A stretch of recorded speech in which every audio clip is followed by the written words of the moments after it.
I hate having like one-off credit cards that you use occasionally. So like my Home Depot card, because then you're like, I have to remember to pay that off, and I randomly just remembered to pay off mine. I'm so proud of you, Mike.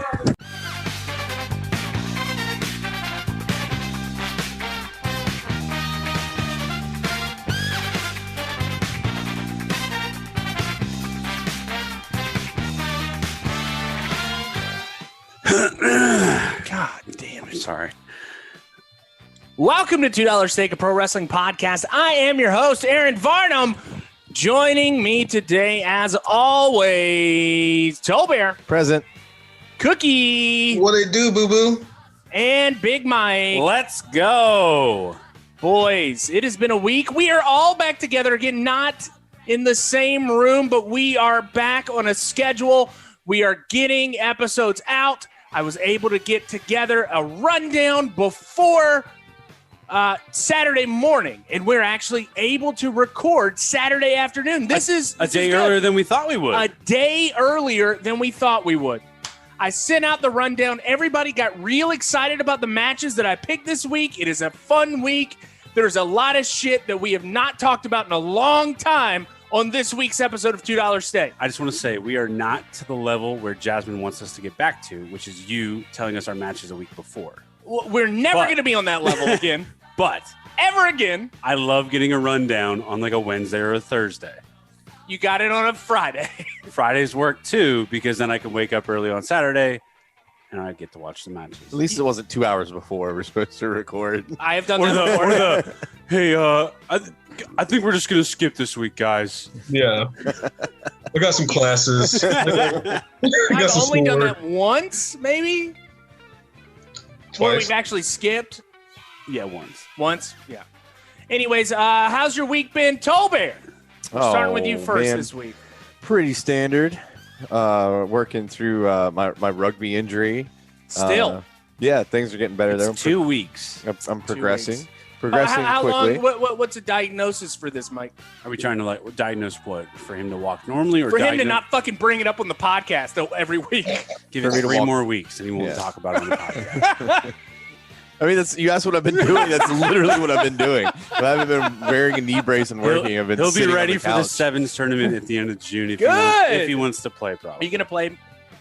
Don't tell my wife, but I don't know if we'll have. Not happy with I don't me. know if we'll have enough teams for a C team, but Tolbert. C team. Jesus, not You're even going to on look a like B Jax, team. but with Dude. legs instead of arms. But just Mortal Kombat reference. For all I've been you. slaving away to the thirsty public. That's what I've been doing. That's it. That's it, man. No good bar stories. Not really, man. Not really this week. Trying to think. No, I mean we always have to kick people out for being weird. Oh, Yeah. and tell them what happened at Winnie's today. What about Did you get kicked out of Winnie's? No, all right. So we No, we didn't get ordered kicked some out. burgers. Me and I showed up a couple hours ago, and we started watching Mortal Kombat. We haven't finished it yet, so Yeah. we're finishing. Oh, No, We've only got 1 hour left. no spoilers. Mike came in. I swear to God, Cookie. Mike came in and said, I hope this is just the trailer. And I'm like, no, we've been here for a while watching Mortal Kombat. And I was like, what the fuck, guys? And then he walked into the dining room and would refuse to look at the television or anything. That's how Oh. I and had a fucking like sad dog Temper face. tape? yeah, sad dog face for about 10 minutes. I was like, guys, I don't want to watch it. I don't want to see the middle. I don't want to see any of that. I like to see chronological the whole movie. And Tolbert's like, dude, it's Mortal Kombat. It's not like it's like And I'm like, I don't care. Doesn't matter. But anyway, It's not The we got Sopranos. some delicious Winnie's burgers before we watched the movie. But we're sitting at the pull up. They have a curbside pickup, and we're sitting beside this car. We got the windows down.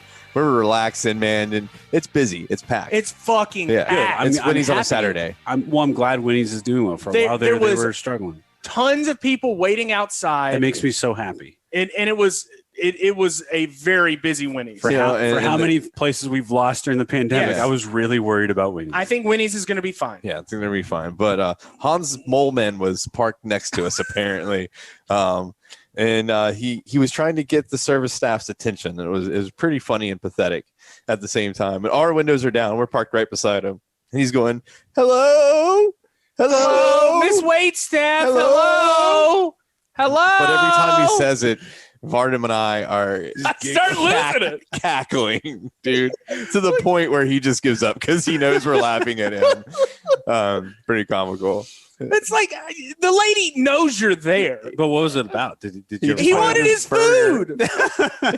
Hello, I'm here. But he sounded a lot like, Hans great Moleman. Hans Moleman. Cookie, how was your week? It was good, man. I've just been researching apartments in Denver, starting that process. How's that look or feel? Oh, man. Hey, you're looking at about $1,000 a month for rent, man. Just get a storage unit, Cookie. What's cheaper than Wilmington? Yeah, I might just live in my $1,000. That's not bad. I mean, that's going to be tough, but I think you can handle it, little buddy. Oh, yeah. No, I'm not worried about it. It's going to be fun no matter what. Loan money is fun money, but. Yeah, just get your medical card so weed's cheaper. That's the pro tip. You've got glaucoma, Cookie. Your oh, eyes. yeah. 100%. Well, I got anxiety. I got a bunch of stuff. I don't think, anxiety may be. Oh, it's top of the list, buddy. Is it? Yeah. That's why everybody has medical cards. Oh, I have anxiety. Yeah, exactly. See, there you go. I'll prescribe you something, Aaron. Anything else? Did you pop any bubbles this week? Anything new? No, I watched the Mortal Kombat movie, and it was my first movie. Like my first, I didn't watch the original. Watched? Oh, I never watched the original. So like, this is my first. You never watched the originals? Mm-mm. I saw like bits and pieces. How young Cookie is sometimes. I lived the originals. Dude, the originals were. I tried to rip out my cousin's heart. There was a kid that there was a kid that lived on my street, and like I don't know if you ever experienced this, but like where I grew up, like you'd go through waves of like hanging out with kids. Yeah. And like when a new Sega game came out, like you would go hang out with him. It was my time to hang out with David. And Mike, you're a fucking parasite. Well, he's just like, I mean, his house smelled weird, and then they had well water, so like the water tasted weird, and this is before Brita filters and all that sort of stuff. So it's like I didn't enjoy being there, right? Other than playing Sega in his sunroom. Yeah, Mortal Kombat, man. I tried to get over the smell of the house. The well water was just so strong. Mortal Kombat was the first rated R movie I think my parents allowed me to go out and rent, like under their tutelage. I didn't realize it was rated R. Yeah, the original was rated R. The second one, by Annihilation, the really bad sequel, that one's PG-13. I saw that one in the theater and was just completely like, even as a 10-year-old kid, I'm like, this is the worst shit I've ever seen. Cookie, do yourself a favor and go watch the original. It's so bad, Mike. The Goro. Johnny Cage, baby. Johnny Cage was my man. Everything about that movie. And then like Shao Kahn, is that his name? The bad guy with the skeleton face? Yeah. Comes down at the end and he's like, oh, we're going to fight again. Give me your soul. I thought it was pretty badass, yeah. Dude, when I was like fucking 8, that was awesome. Mike, now that you're talking about Mortal Kombat, how's your week been? I've had a really good week. Oh, good to hear. Now, bud. granted, I grinded it out. I got, we talked about taking that last breath of air. I'm close to it. Okay. I spent 3 to 5 hours a night this entire week working on this project. I finally texted to you and said, I submitted it. I don't care what it looks like. I'm done. All I have to do is take my final. So I'm good there. Had the boys this morning. As a single adult father or a single dad, as a single adult male, like without your counterpart, taking the boys to the park. Yeah. Great experience when you get there. Yeah. This is what your wife goes through every fucking day. No, she doesn't know the eyes and the experience I felt when I left. So, I'm trying to tell Elliot, like, hey man, 5 minutes. Like let's kind of wrap this up. I had to pee and I had both boys. I can't just leave my kid in the park while I go pee. So I'm like, we gotta get in the car. I gotta go to the bathroom. He doesn't understand this. And so I have to take, so he's arguing with me. So then they have like these plastic domes. When we grew up, we had those metal junk, deep domes that whatever, like a parent can't get into anyway. Yeah. And when the sun was hot that day, you have second degree burns. and so, they have these like tiny little plastic domes, and he realized that I was trying to get him. So he goes inside. Well, inside there's this like little girl, laying on her like little blanket. And so I'm looking in there, she's looking at me, or I feel really weird. I can feel her parents' eyes on me. And I'm like, no, like I got my one kid in my arm, like my son's in there. I don't know if you saw him go in there, but like, I'm not just trying to creep on your little girl. And where'd you get that baby, sir? That's exactly not your baby. Well, and mind you, I had gone to the driving range, so I had my wedding ring in the cup holder of the car. So I just look like a guy. And stealing babies. Hudson. And Hudson's all about it. Hudson's cool. Hudson's like, yeah, man, this is fine. This is fine. So then Elliot finally, I get him to like look away, and he thinks he's free and clear. And so he exits the dome and tries to run. So I put Hudson down. I run after Elliot, scoop him up under one arm, go grab Hudson on the other.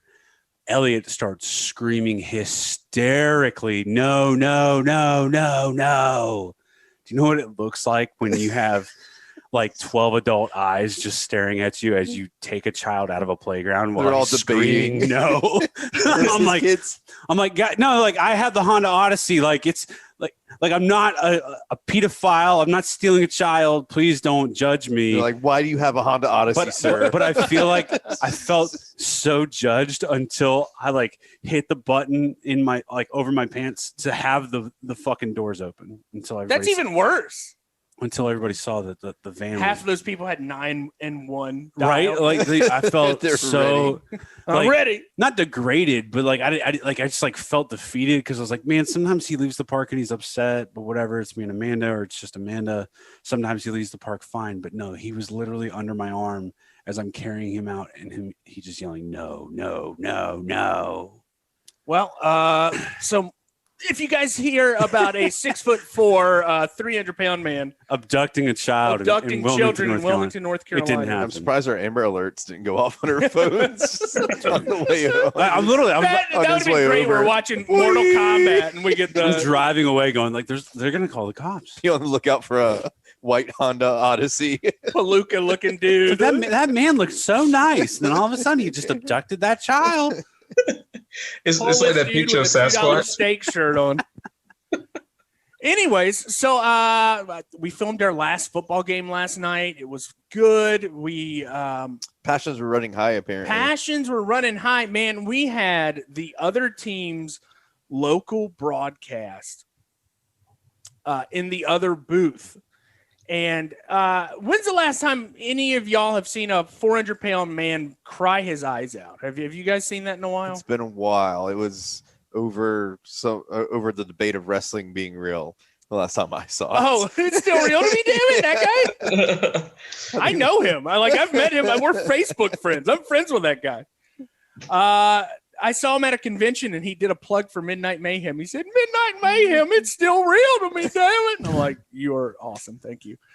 So the guys there was a 400-pound man. His team won, and he was literally crying in the booth beside us. And I'm like, what in the hell is going on? And Sam's got his arms like up. Like it was just a moment of like, this is high school football. Like if there was anybody that I think would cry, it may be Sam, but it's got to be a state championship. Yeah, no, it's got to be a state championship because his family's got ties. And there's difference. That's a difference. Because it's anchored. You know, he went there. His family's been there. His dad was the head coach for 10 years there, and that makes sense. This 400-pound man crying about a regional championship in a press box that isn't his. It's not his. And the entire, like, the announcer, when he's walking out, he's like, this guy's a fucking clown. Like, he said it to me as he was walking out, the announcer of the football game. Wait, like the home announcer? Or like the PA guy was walking out. He's amazing. like, how about this fucking clown? And I'm like, yeah, I know. Like, That's Jesus Christ. I love it. He's crying, like a grown man crying. Anything else going on this week? I think that was about it for me. It was a kind of a low-key week as well. You got to be finishing up with class, right? Yeah, I'm finishing up with the class from hell right now. Like, I enjoy what I'm learning. It's an interesting class, and I'm past the hump in that class. And it has been a tough class. But I think that I will be passing it. Yes, Cookie. Aaron, I got I got something to talk about, man. Okay. The hip hop community, man. We're struggling right now, man. And we haven't talked about it at all. But the passing of DMX, Black Rob, and Shock G from Digital Underground. Shock G kind of hit me. That one hit me hard, man. All three of those guys. I used to listen to all three of those guys growing up in middle school, man. Those their music got me through middle school. That awkward phase.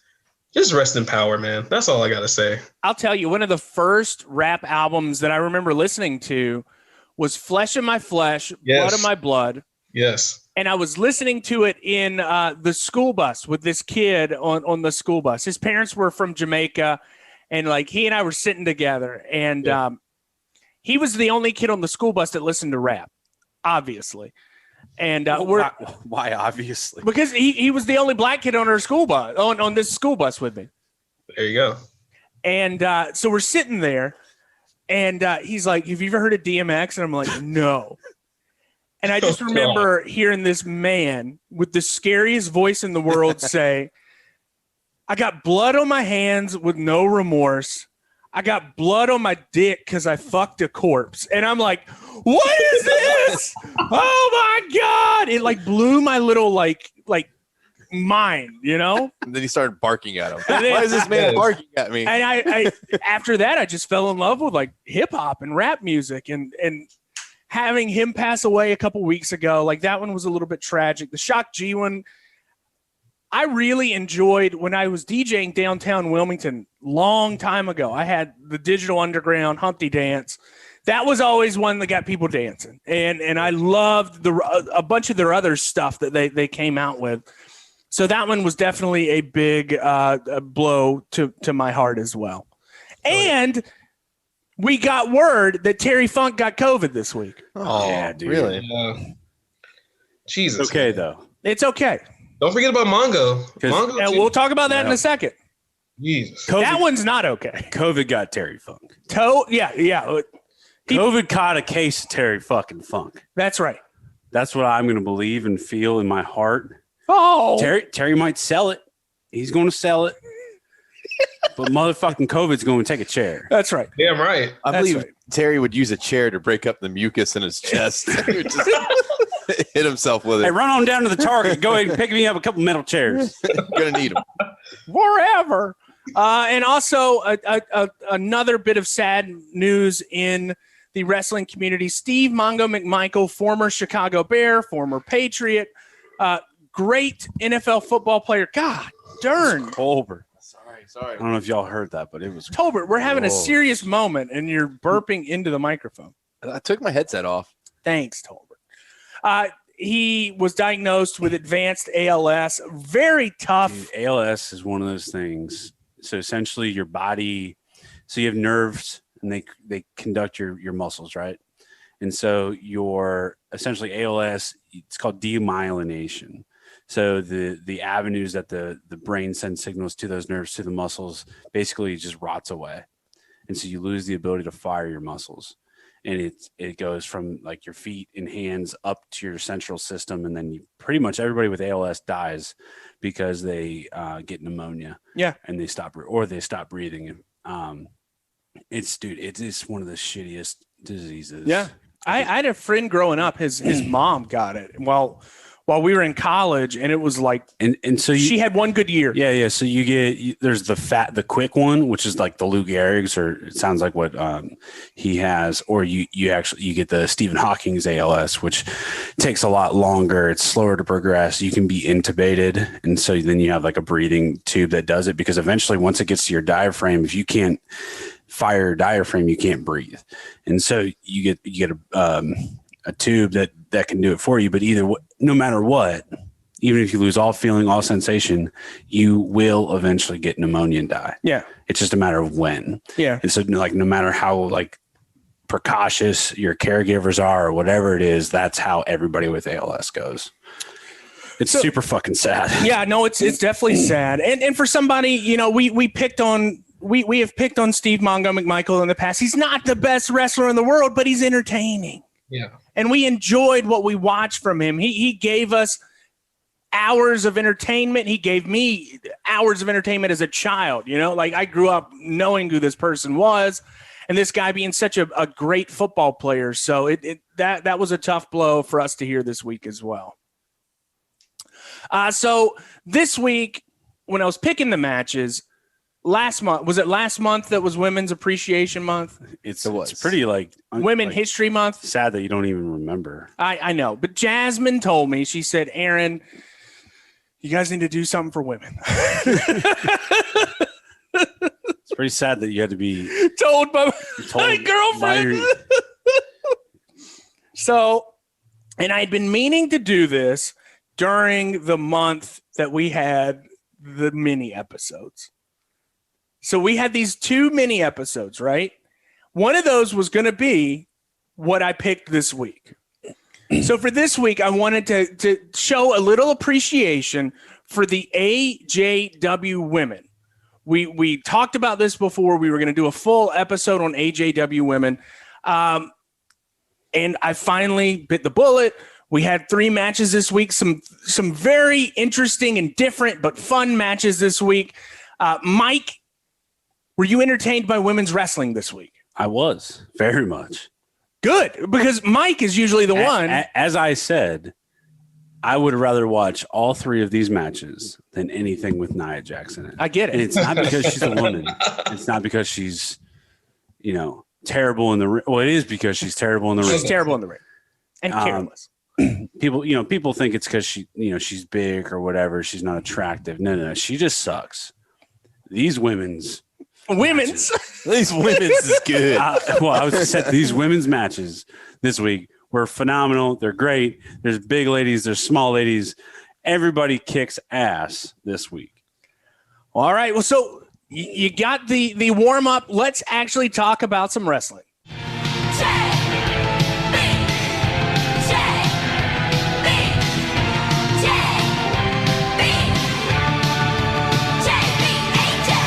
For the first match this week, Big Mike, you have got the Jumping Bomb Angels against the Glamour Girls.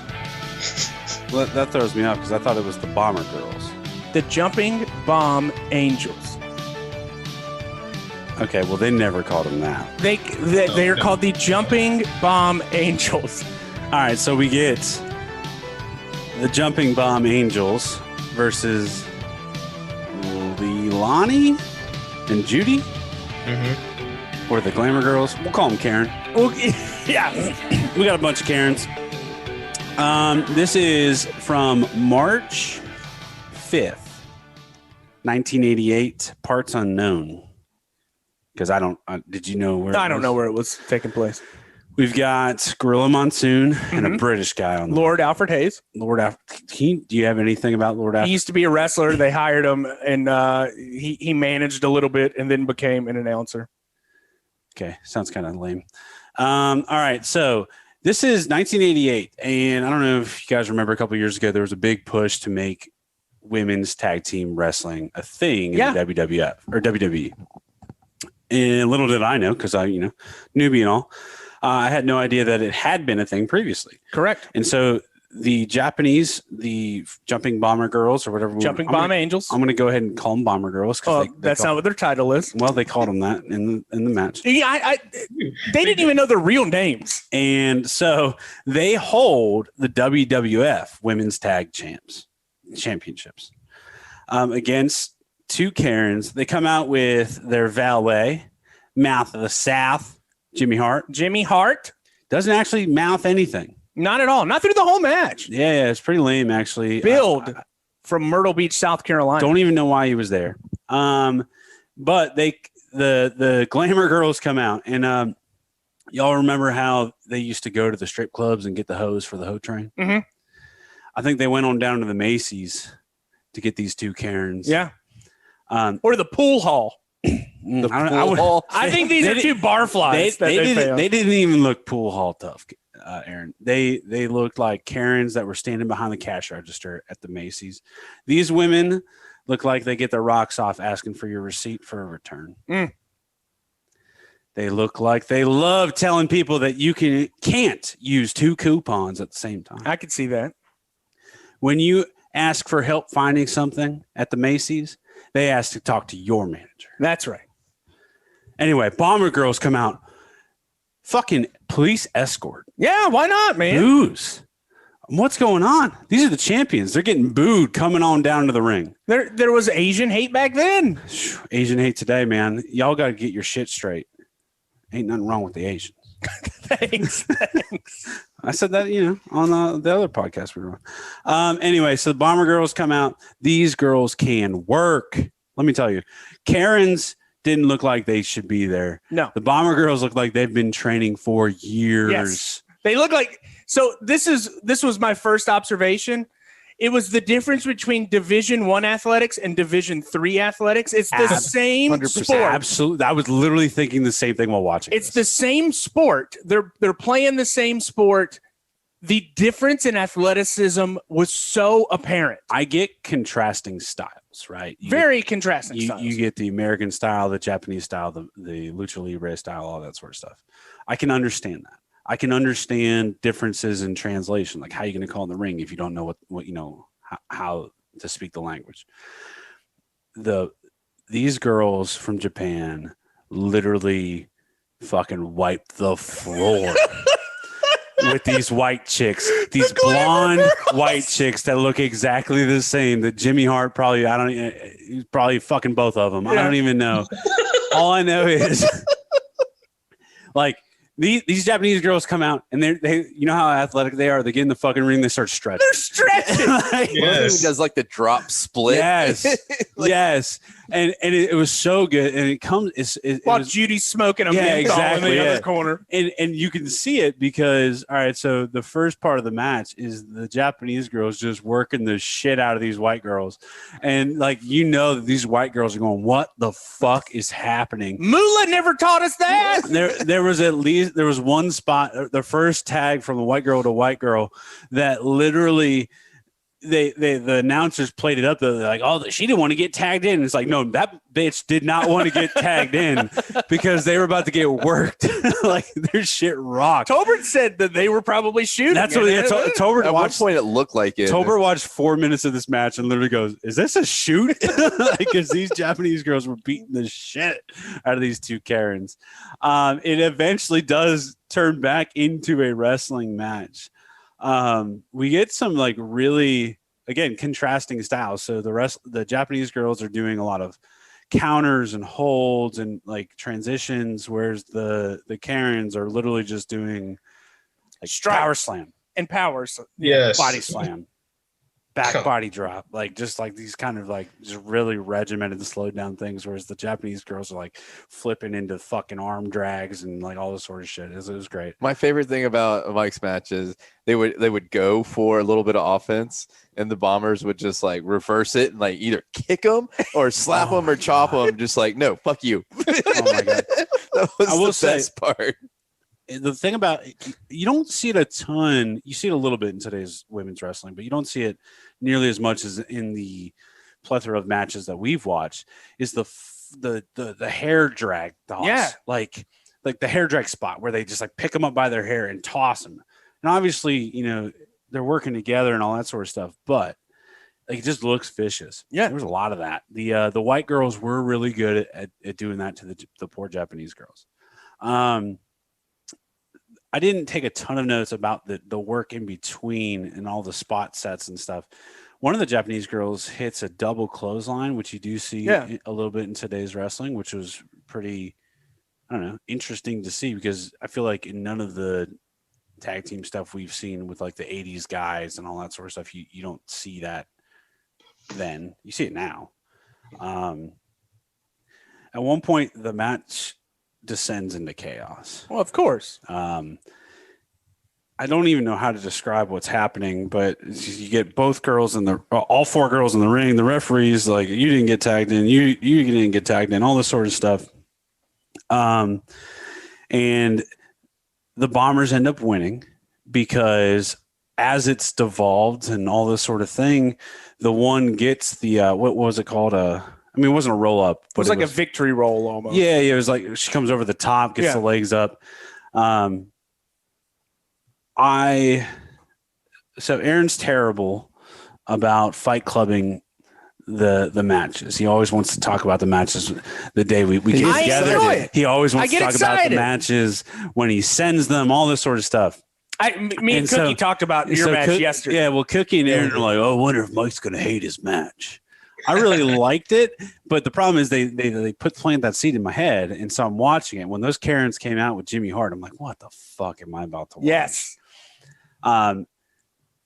Flying Bomber Girls or whatever they're called. Jumping Bomb Angels. Jumping Bomb Angels, like, rocked it out of the park, man. And I think about it like this. Women's wrestling in America up until that point was Moolah. Yeah. Was the fabulous Moolah. The Myrtle Beach Girls. It was those women that Moolah would train. Moolah would pimp out. Moolah would have this harem of women that she had, and she kept under her control very, very much so, like you saw from the Glamour Girls.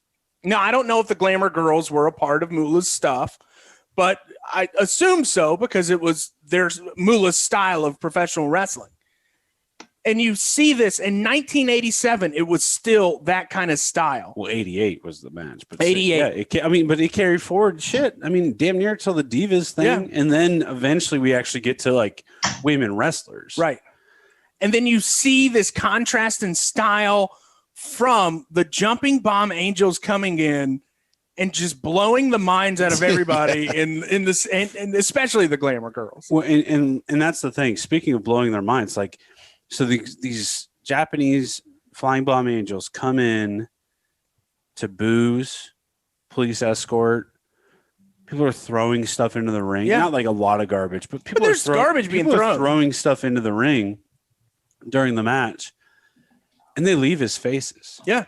They leave as like roll-up champion, like retain their titles, and they leave as faces, which I think is a testament to just what they were able to do and how they were able to work it. Well, it's like one of those FTR matches where people are not cheering and not really reacting, and then as the match kind of goes on, people start buying into it, and by the end of it, people are like, "Oh my god, this is an amazing wrestling match." Yeah, and I think the Flying Bomb Angels like carried Karens from Myrtle Beach to the finish line. That's right. I have no idea whatever happened to the Glamour Girls. I don't know. I know that, honest to God, I had no clue who these people were until I saw this match. I knew who the Jumping Bomb Angels were because they had a little run in AJW as well, and that was kind of the inspiration. I know I'd like to give you a little. I like to give you matches that were maybe more historical context than some, and I think that I remember these girls being a WWF tag team champion, women's tag team championship. So I was like, all right, you might buy into this one a little bit more. I was originally going to give you what I gave Tolbert. So. Okay. I mean, I think I would have enjoyed that as well. Yes, I think so as well. Mike, you don't have school. I still have school. I still have a final to go. Okay. So that's why the next week. Yeah, next week you're going to give it. I sent out a tweet this week about Terry Funk and just how he's calling COVID yellow. Yellow. You're yellow.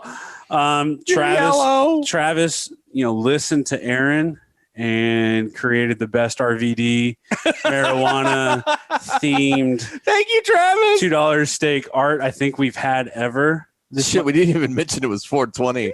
I was yesterday what I did. I got so stoned I forgot. What did you do on 420? I worked all day, but I may or not. I don't know. I ate a lot of edibles and went to work. That's what I'm trying to say. I'm trying to dance around. And then he just jumps right into it. But either way, I think you're safe. Mike wouldn't be safe taking edibles at work. You're safe at work. Yeah. Dude, someone put a first time I've seen a nickel bag in a long time. Someone put a nickel bag in my tip jar. I was cleaning it out. I've seen a nickel bag since I was in high school. A little vacuum sealed. Yeah, I hadn't seen a nick in forever, dude. Vacuum sealed though. I don't think they were vacuum sealed back then. No, they definitely had like. There was always that rumor that somebody used like crushed an Adderall in with the nickel bag, or like that. My favorite one was an Adderall in a nickel bag. What was the embalming fluid? Somebody smoked dipped embalming. it in PCP, man. But no, it's just trash. Anyway, I tweeted out the art from last week, which was amazing. Chef's kiss to Travis. He listened to Aaron, and we like that could be a shirt. It really could. Speaking of shirts, I did on 420 purchase the Stoned Cold Parody T-shirt, which I cannot wait to get. I also want to give a shout out to Tolbert. Tolbert had a Instagram this week of Bull Nakano. That was this morning. You know what though? I will say when Tolbert does post, Tolbert does provide. He brings it. The content, the labels, the titles, everything about it. Thank you. He gets excited and he gets likes. So we had a fun retweet this week when it came to the how fun was that? How the synchronicity between the Iron Sheik posting that animated story about him getting stopped the same week that we talked about it. Yeah, it was great. Yeah, I wish he would retweet us instead of us retweet him, but he did. We did retweet the story of the Iron Sheik and what was his name? Hacksaw Jim Duggan. Yeah, and their whole fiasco. It didn't match up exactly with the way the article portrayed it. Well, I think the article may be a little bit more factual than a man with CTE and who was high at the time. Yes. But either way, follow us on Twitter and Instagram at @$2steak_. Occasionally we provide some really, chef's kiss content.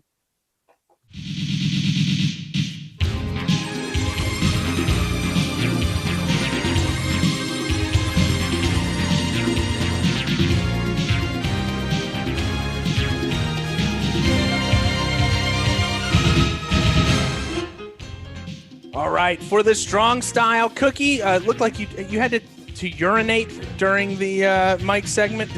Did you go pee? Oh, he had to go get a new beer. He had to get a new beer, man. Sorry, Cookie. Cookie, you had the match I was most excited for this week. You had Akira Hokuto against Manami Toyota. Okay. Crack one, boys.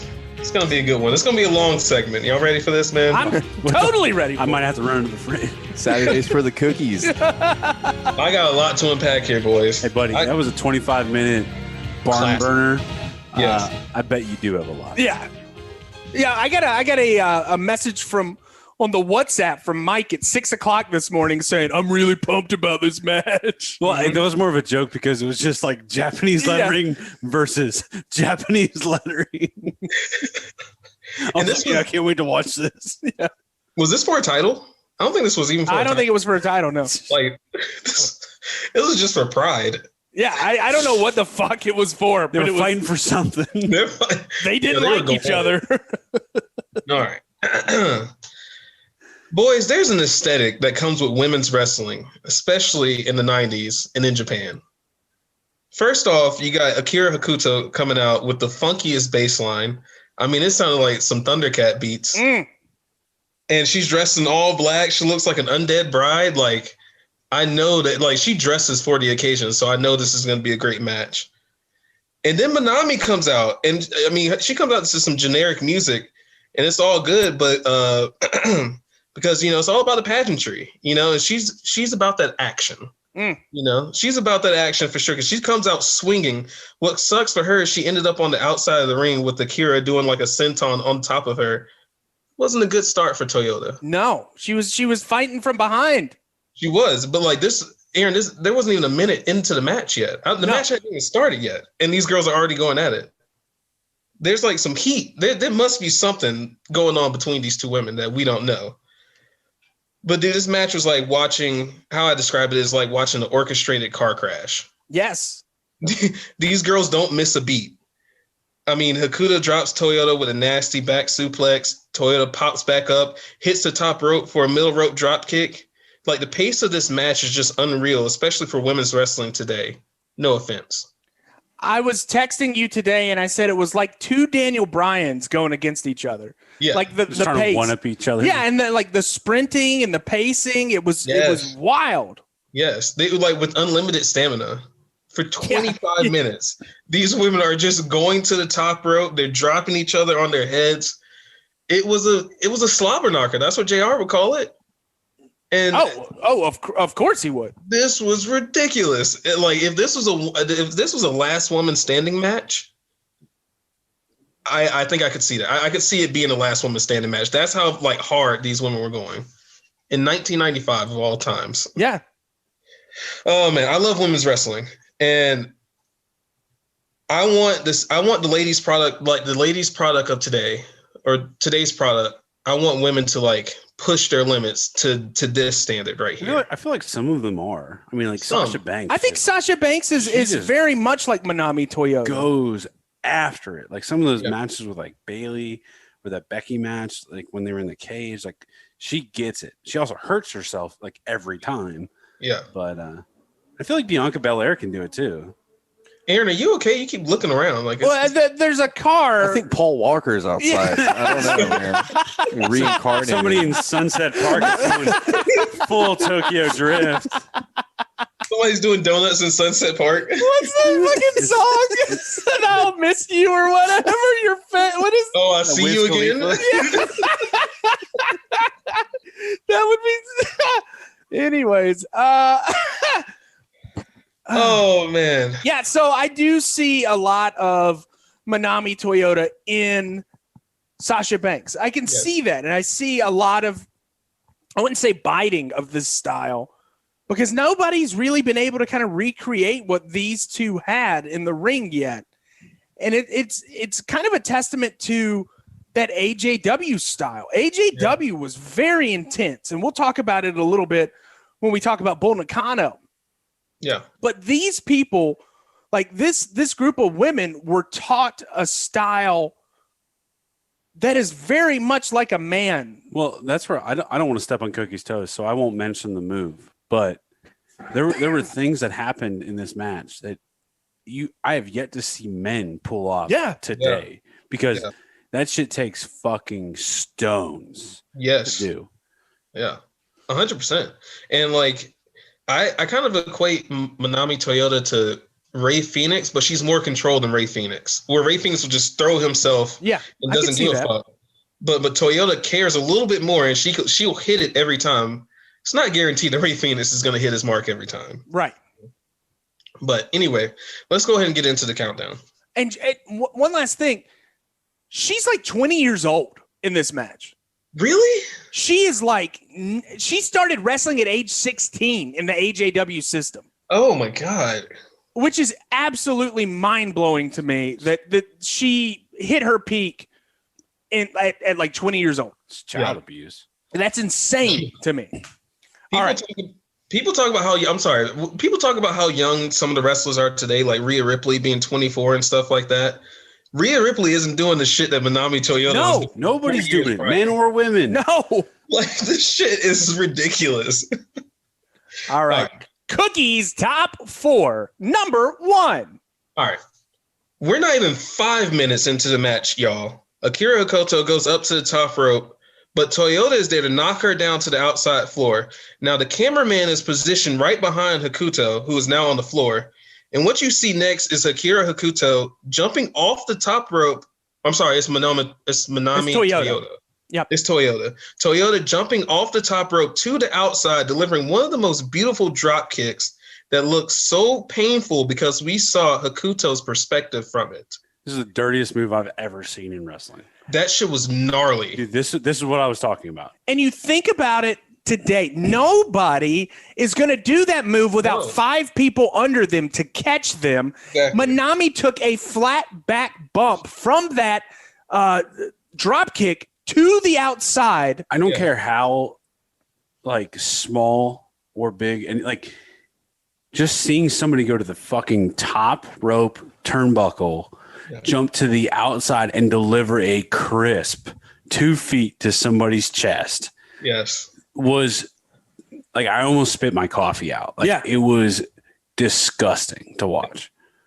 And we're not even 5 minutes into No. Hey, let's set the tone. Let's go. And you would think that it would slow down from that. It doesn't. No. It gets crazier.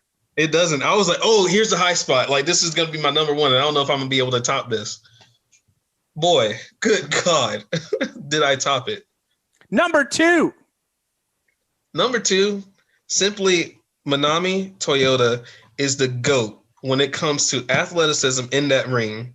This woman is/was leagues ahead of her time.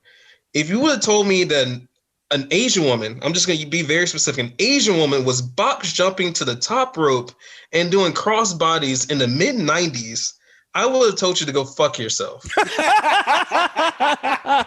Like, what? Oh, okay. Go fuck yourself. And you know what? And Cookie's got a full faith in Bull Nakano that she might have been able to pull anything off. But not that. No, not that. Bull's not doing that. I love Bull. She's an athlete, but Toyota is leagues ahead of Bull Nakano.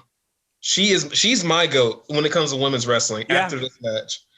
Not only is she doing that, box jumping to the top rope like Shelton Benjamin, but she's doing shotgun drop kicks to the chin. Now, I'm not talking about kneecaps. I'm not talking about kicking to the gut like some of the women's wrestlers today. I'm not going to use any names. Mike used a little bit of them. God damn, Cookie. This chick's got bunnies. She's kicking people in their chin, and Akira Hokuto is taller than her. I'm tipping my hat off, my sweater off, my shoes, all of it for Manami Toyota. Cookie's naked right now. Butt ass naked. All right, boys. I'm going to do my honorable mentions before I get to number 3. Jesus Christ. Wow. This is the first ever. This is the first time ever. I think I know what the rating is going to be, but I don't want to jinx it, boys. Don't jinx it. All right, let's talk about strong style real quick. Not long after that drop kick to the outside, Hokuto takes the advantage and gets Toyota in a full mount. And then she just full on slaps the hell out of Toyota. Yes. And she like looks up at her like for a half a second, like, I don't think that was planned. Like, I think that was a full on potato. Just slapped the shit out of her. And like, and she tries to slap her back, and Hokuto just starts fucking hammer fisting her. Just like she's like, I don't know if Herb Dean was reffing this match, it would have been called. It would have been called after the drop kick. Oh yeah, absolutely. But hey, kudos to Toyota though, because she fights back, she starts slapping back, but like her slaps are connecting, but like Hokuto puts her in like one of the strongest sharpshooters that I've ever seen. Like their submission moves were even crisp. So their submission moves, you got to believe like how flexible these women were. That it looked like a backwards like C. Like her back was completely bent into a way that like I've never seen before on those submissions. It was very uncomfortable to look at. It was, and I wanted to tap for her. I was like, ooh, like that, like your back shouldn't bend that way. But I mean, if you're 20 years old, your back can bend certain ways that it won't be able to 6 years later. So right. To each their own, I guess. My next honorable mention, kind of piggybacking off of what Mike said, one of the more unique moves that you don't see a lot today, the use of Akira's hair. She uses her hair in this match. Now, not everyone here has had long hair in the past. Oh, sorry. Now, everyone here has had long hair in the past. Some of us still do. Some of us don't. I'm not saying any names. But anyway. Tolbert's balding. That's fucked up, Tolbert. I was talking about Mike, but anyway. That's fucked up. Cookie, my hair's down to my eyes now, man. I had to get a haircut on Friday.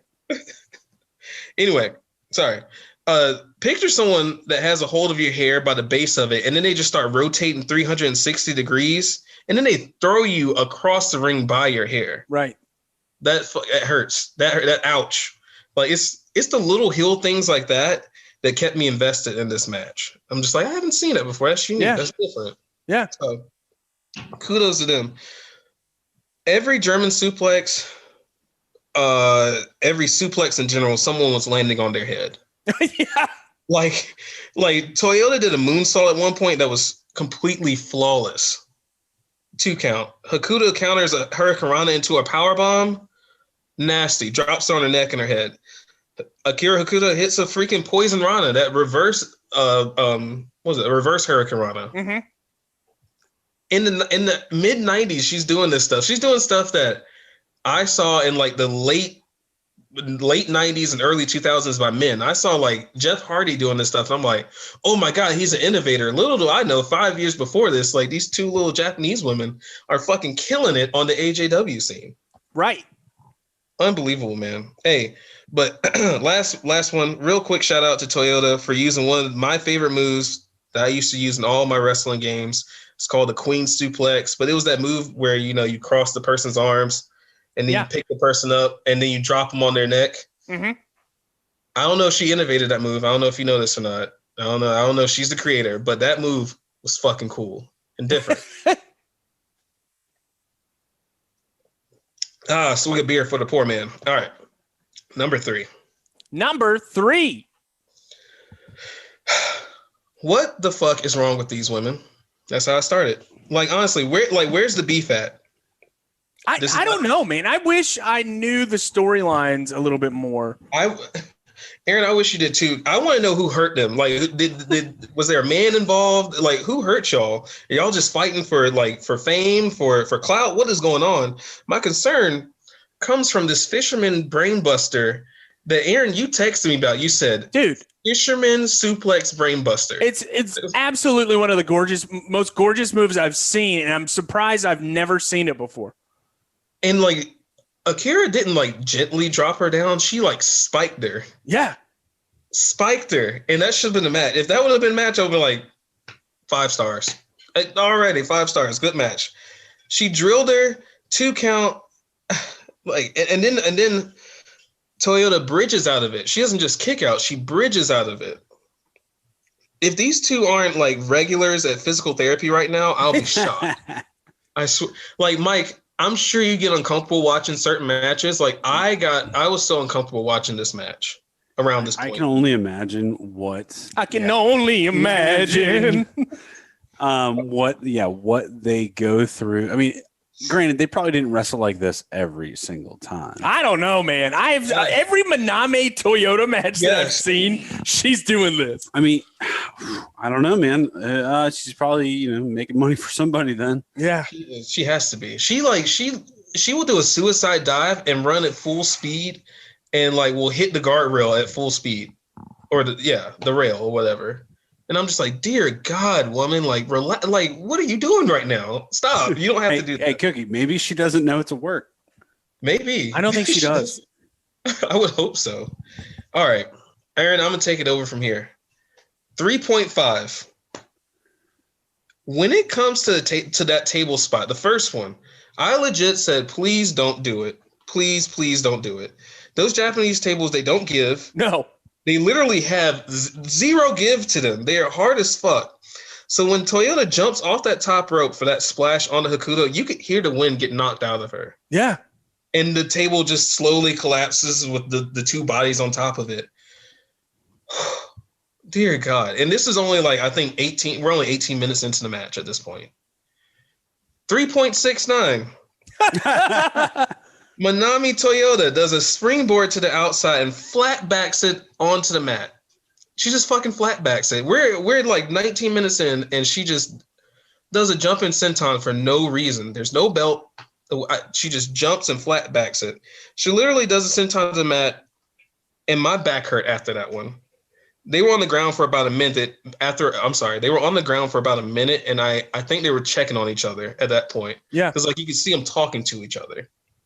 And it just reminds me of like I don't even know if Mankind and Undertaker's cage match is worse than this.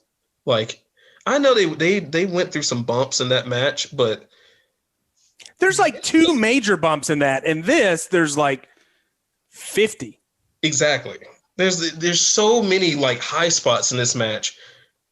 You should have gave this to Tolbert, and I don't even know if he would have been able to like write it like 1 haiku about this. He may have had to write 3 or 4 about this one. He's overwhelmed right now.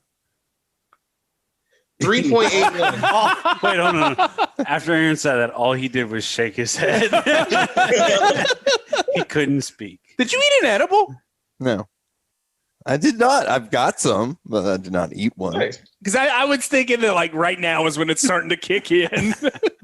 We haven't heard from We got to finish Mortal Kombat. Waiting for Cookie to get through this countdown. He's going to be like 3.758 next.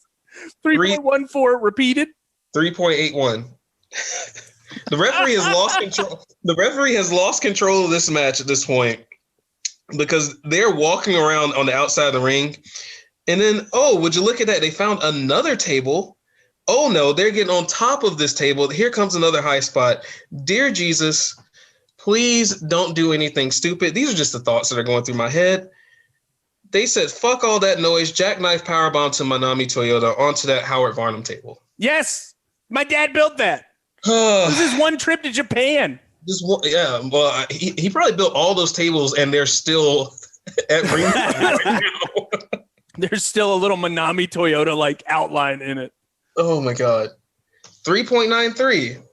Please be done with the table. Oh, no. You're not done with the table. Another jackknife powerbomb onto the table. Wait, why is Akira going to the top rope? Fuck it. Yeet. She just drops her full body weight on the Manami Toyota. If this was a last woman standing match, this would have been the finish. The referee literally had to drag both of their carcasses into the ring to finish the match. Now that is selling. Now that is something that I have never seen. I've never seen a referee pick both women up. I haven't either. And say, all right, now finish the match. Here, get in the ring. Y'all are done. Let's go. Take it home, girls.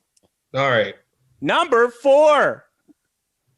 Manami Toyota somehow gets up and delivers not one, but 2 brainbusters. And she doesn't even hook the leg. She just like drapes her arm across Hokuto's body for the win. This match is finally over after 2 brainbusters. And the last shot of her young lions or whoever they are holding her up because she couldn't stand, chef's kiss. Chef's kiss to a unbelievable matchup. Like Aaron, when you gave me this, I was like, okay, this is just going to be another match that I've seen before. Right. With these 2 women. I know they can work, but holy hell, they worked for no goddamn reason. There was no belt. There was no trophy. There's no medal. No one got a cookie at the end of it. Dear God, these 2 women, listen, I make a lot of jokes about the golden cookie, but honestly, this is the official golden cookie award. All right. It's already.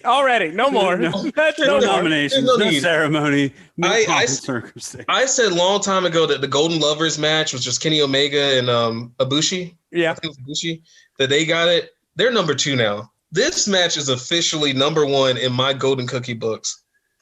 And I don't know if there will be a third because, dear God, these women put everything on the line for clout. Just for clout. Like, put the link to this match in his Instagram profile, his Twitter profile. He's tweeting Bull Nakano right now, breaking up with her. Like, hey, Bull, love you. You ain't Toyota. I still may have a shot with Manami Toyota. There you go. That's the golden cookie. One of the craziest matches we've ever had on the show. I was highly entertained watching it. I remember yesterday, Jasmine's folding her laundry or folding our laundry on the couch, and I'm like picking matches, and I find this one. I press play, and I'm watching it as she's folding laundry, and she's like, "What the hell's going on?" And we look, and I'm like, "I just want to thank you so much for allowing me to listen to Japanese commentary that I don't understand and women screaming for 25 minutes and just me being so happy and entertained." And she's like, "Yeah, like I get it. This is your passion." Stuff like that. Matches like that are the reason why I love wrestling so much. Hopefully. I was 100% entertained. Mike, if you weren't entertained by that match, then you don't have a pulse. Dear God. Bro, I told you. I'm locked in. Locked in. I already tweeted out while you were doing that. I tweeted out a tweet about it. Hopefully Blood and Guts lives up to that. Lives up to that match. It should.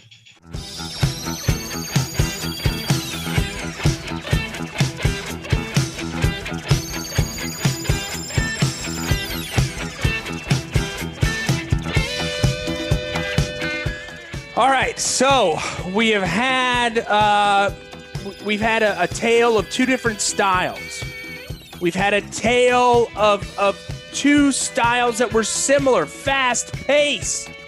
Now it's time to rein it all in.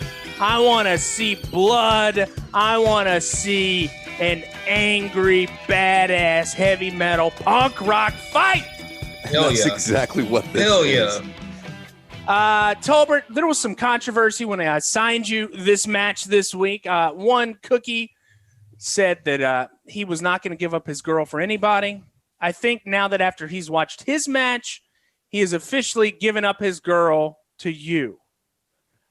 You have got Dump Matsumoto against one Bull Nakano. Oh yes. And at first, can we just acknowledge how awesome Dump Matsumoto's name is?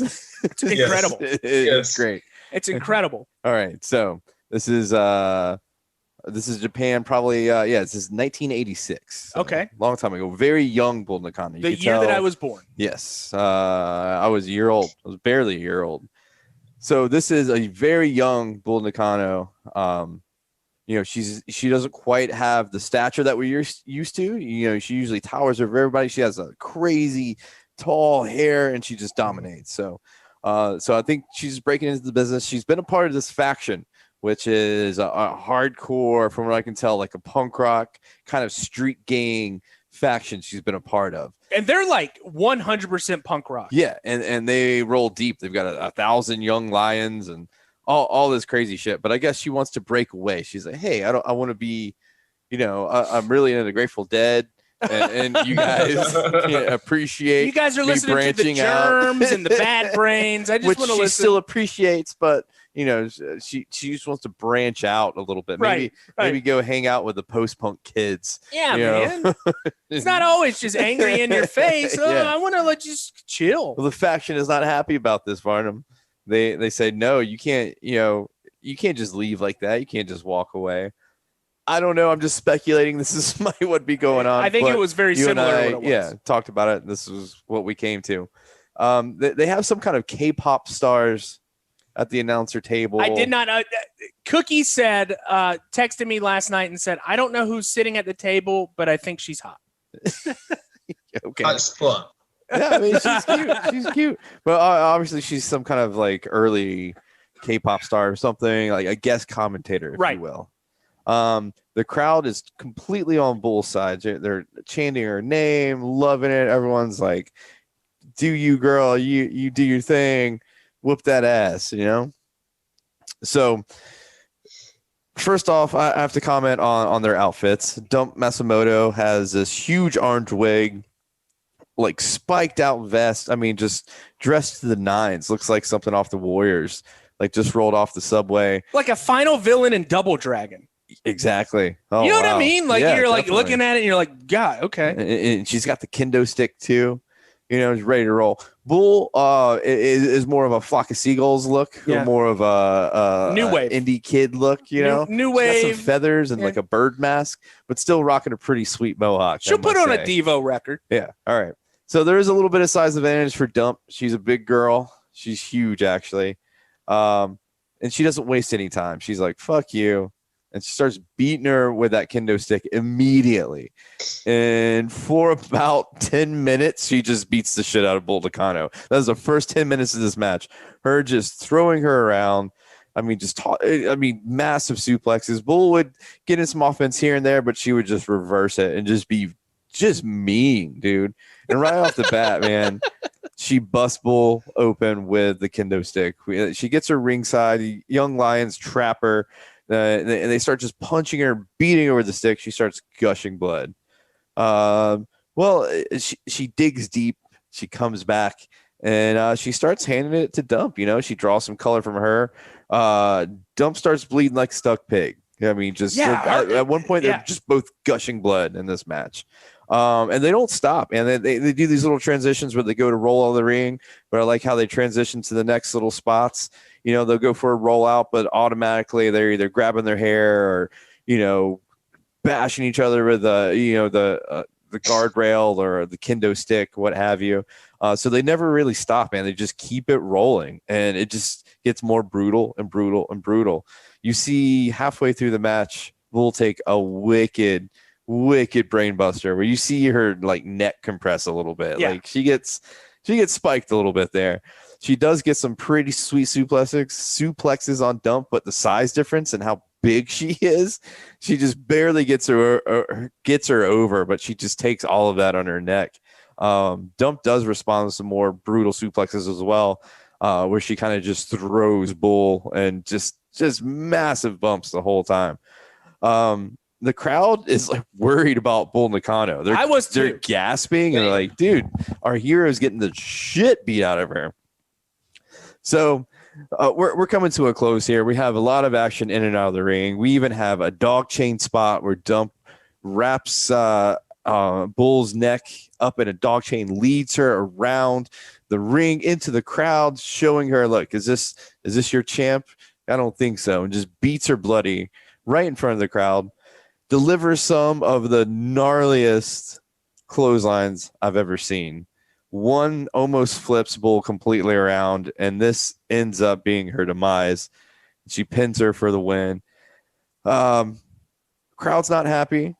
Dump immediately goes to the top turnbuckle, and with her bloody face and her T-Rex arms, flips off the crowd. She has very small arms, but she flips off the crowd immediately and decides, hey, I'm going to help clear these motherfuckers out. So she jumps the rail all bloody, swinging her kendo stick.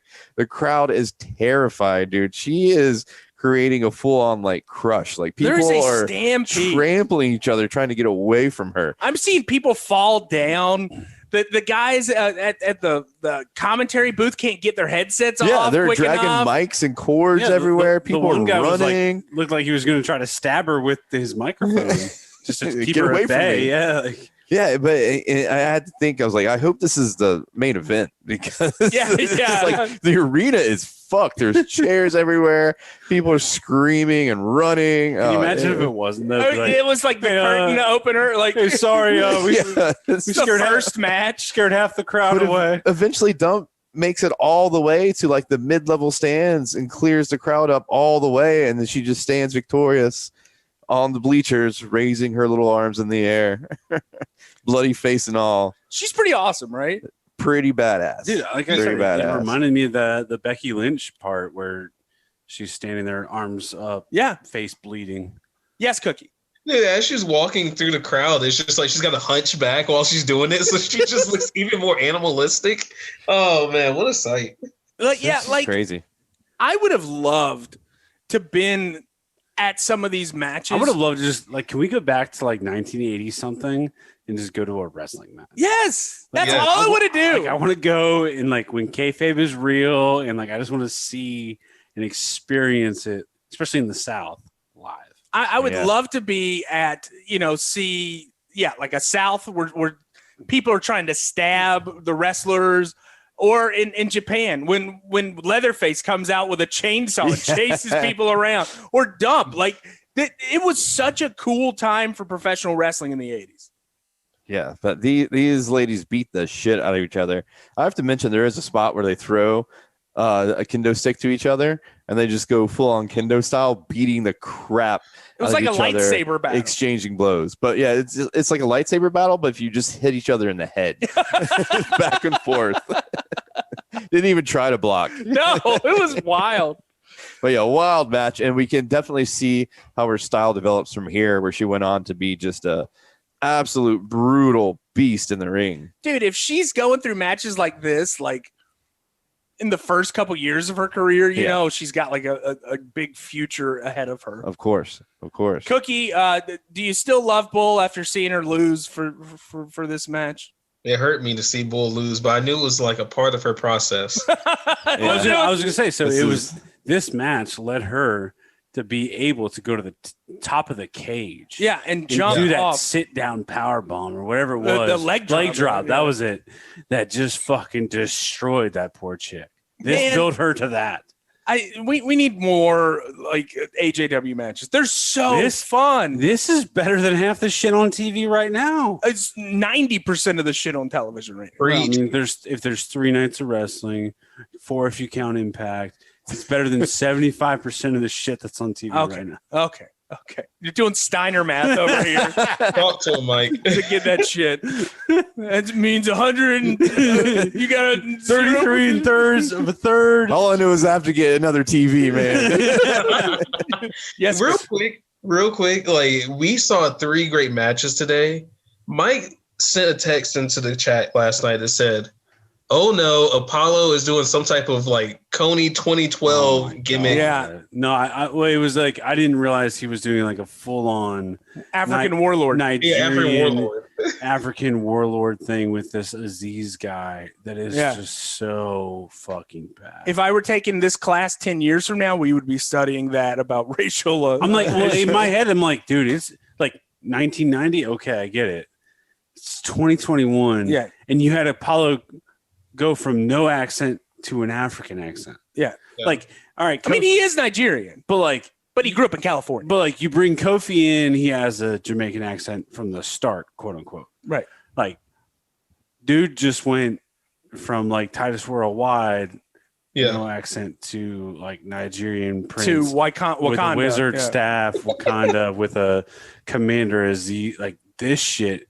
How is this flying in 2021? I don't know. Good question. So we had it. Tolbert. Would you like to hear the HighKu? I would love to hear. He typed this HighKu out. I typed it. Saving paper. It's Earth Day.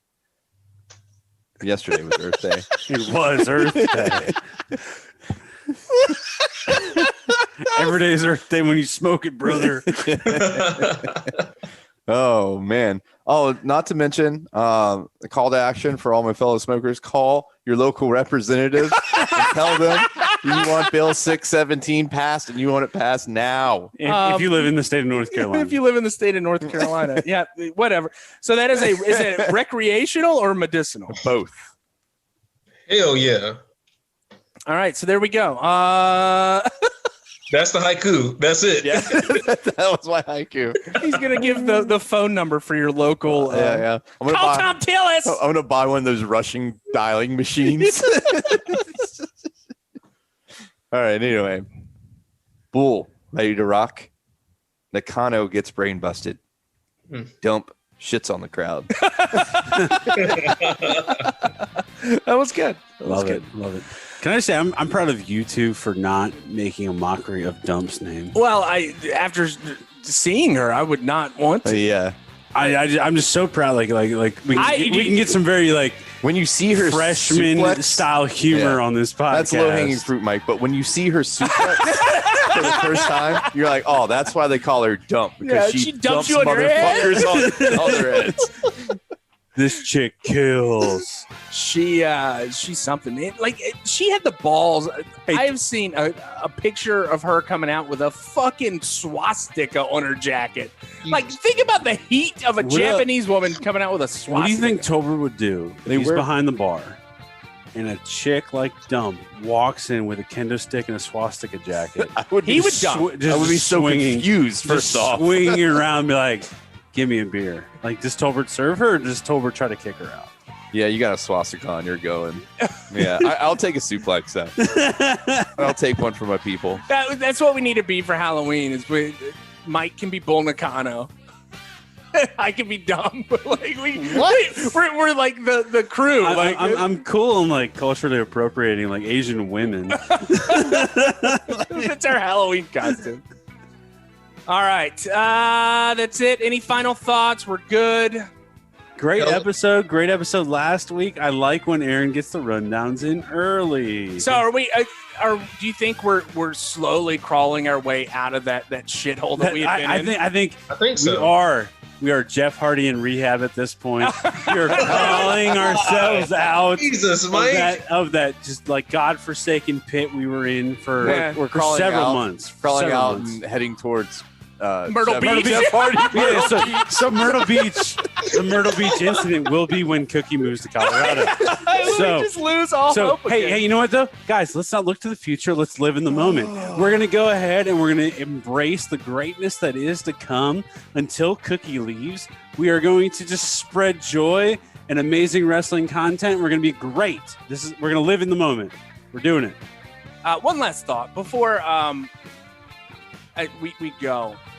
The number one question has been, who threw up on themselves after taking that shit? I've been asked that multiple times this week.